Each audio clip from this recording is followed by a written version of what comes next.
જય શ્રી કૃષ્ણ. હું ઘણા દિવસથી આ વિડીયો બનાવું છું, પણ મેં એક વસ્તુ બહુ જાણી છે કે જ્યારે હું વિડીયો બનાવું છું ને ત્યારે જરીક ગંભીર થઈ જાઉં છું, સિરિયસનેસતા લઉં છું કે મને કોઈક જોવે છે એવી રીતે વિડીયો બનાવું. પણ જ્યારે હું વિડીયો ન બનાવતો હોય ને સાધારણ સામાન્ય વાત કરતો હોય છે બરાબર, ત્યારે મારી વાત બધાને એમ લાગે કે વાહ ભાઈ કેવીનભાઈ તમે બહુ મસ્ત વાત કરો છો, તમે વક્તા બહુ સારા છો, તમે વાત બહુ સારી લે છે. એટલે મને એ શીખવા મળ્યું કે હું જો સિમ્પલ થઈ જાય ને તો હું તમારે બહુ સારી રીતે કનેક્ટ થઈ શકી.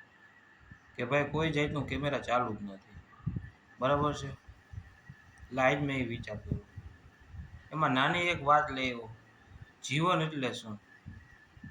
જીવન એટલે એ છે કે 2 મિનિટ પછી શું મારી સાથે થવાનું છે ને એ મને ખ્યાલ નથી, અને જીવન કહેવાય.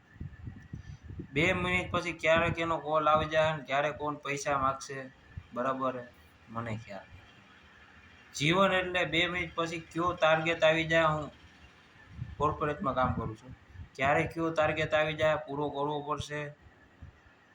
જીવન એટલે જો લાંબા સમય માટે ધંધો નહીં થાય, બિઝનેસ નહીં થાય, ટાર્ગેટ અચીવ નહીં થાય તો બીજી કઈ બેંકમાં બીજા કી કંપની સાથે હું જોડાય મને ખ્યાલ નહીં.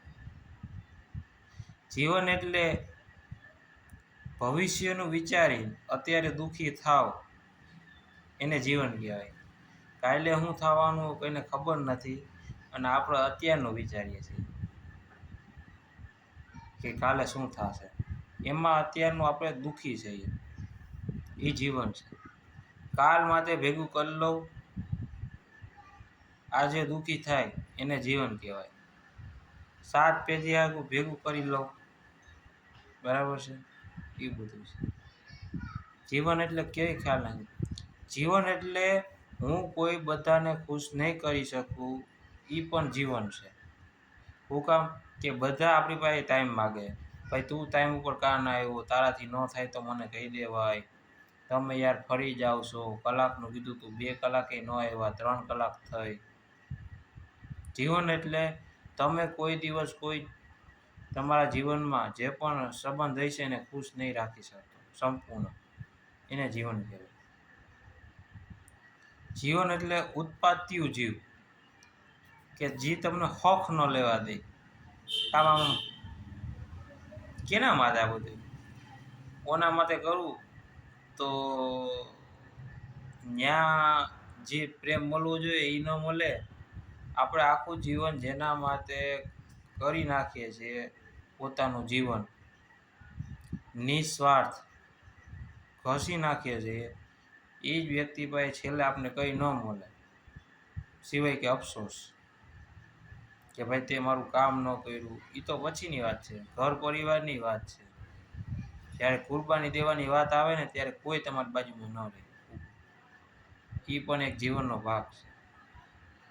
નિસ્વાર્થ એની પાછળ તમે તમારું જીવન સમયની વાંહે બગાડી નાખો છો, આપી દો છો, પણ છેલ્લે તમને 0 થઈ જાય છે.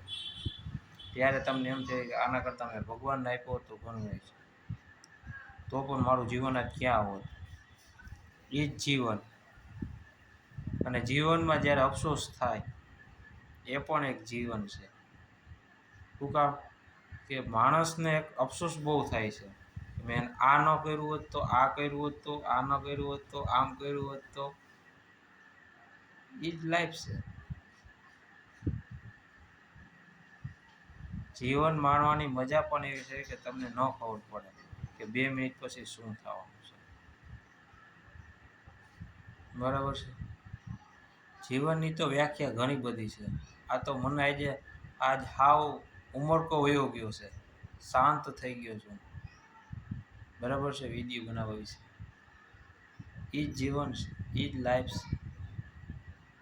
જે 2 મિનિટ પછીનું પણ નથી વિચારતો ને એ જીવન છે. Life is easy, but human beings are not to survive for life good. આપણે જીવન જીવવા નથી માગતા. તકલીફો આપણે જીવનની ઉદ્ભવ કરીએ છીએ. તકલીફ આપણી સામે આવતી જ નથી. તકલીફ કંઈ છે જ નહીં દુનિયામાં. આપને મન થાય છે કે ફરવા જવું, બેંક બેલેન્સ એટલું હોવું જોઈએ, આવું જીવન જીવવું જોઈએ, આમ રહેવું જોઈએ, આમ ખાવું જોઈએ, આવા વ્યક્તિ સાથે સંબંધ રાખવા જોઈએ, મોટી હોટલોમાં જવું જોઈએ, રોકાવું જોઈએ, ઘણું બધું, સારા કપડાં પહેરવા જોઈએ. સારા કપડાં પહેરવા જોઈએ પણ બ્રાન્ડેડ પહેરવા જોઈએ. એ પણ એક દુઃખ ઉભો કરી દે છે માણસને. એ વાત છે. વળી અત્યારે નકર આ સોશિયલ મીડિયામાં બોલ્યા પછી જે શબ્દ પાછા ખેંચવા પડે એ પણ ધ્યાન રાખવું પડે છે. એટલે એવું છે. જીવન જીવન જો તમને જીવતા આવે તો બહુ સારું જ છે. સ્મૂથથી જીવો, શાંતિથી જીવો, કંઈ ભેજા મારી કર્યા વગરનું જીવો નહીં યાર.